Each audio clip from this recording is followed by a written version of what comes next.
एक समय की बात है, एक बड़े राज्य में एक राजा और रानी रहते थे। राजा बहुत ही वीर, न्यायप्रिय और बुद्धिमान थे। रानी सुंदर, दयालु और प्रजावत्सल थीं। दोनों का राज्य बहुत ही समृद्ध था और उनके राज्य में प्रजा सुखी और संपन्न थी। राजा हर रोज सुबह दरबार में बैठकर अपने राज्य के मामलों का न्याय करते थे। उनकी रानी भी कई बार उनके साथ बैठती थीं और अपने सुझाव देती थीं। राजा और रानी की जोड़ी राज्य भर में प्रसिद्ध थी। दोनों एक दूसरे से बहुत प्रेम करते थे और हमेशा एक दूसरे की खुशियों का ख्याल रखते थे।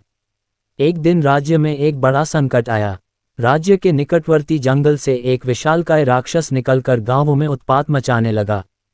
उसने कई गांवों को नष्ट कर दिया और वहां के लोगों को बहुत परेशान किया। राजा को जब इस बात की सूचना मिली तो उन्होंने तुरंत अपनी सेना तैयार की और राक्षस से लड़ने का निर्णय लिया। रानी ने भी राजा का साथ देने का निर्णय लिया और अपने साथ वीरांगनाओं का एक दल लेकर युद्ध के लिए निकल पड़ी। युद्ध के मैदान में राजा और रानी दोनों ने अद्भुत पराक्रम दिखाया। राजा ने अपनी तलवार से राक्षस के कई हमलों को विफल किया और रानी ने अपनी बुद्धिमत्ता और साहस से अपने दल को संभाला। अंततः दोनों ने मिलकर राक्षस का वध कर दिया।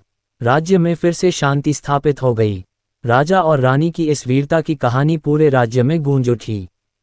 प्रजा ने उनका बहुत सम्मान किया और उनकी जय जयकार की।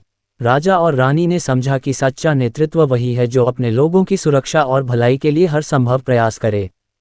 इस घटना के बाद दोनों और भी अधिक प्रिय हो गए और उनका राज्य और भी अधिक समृद्ध हो गया।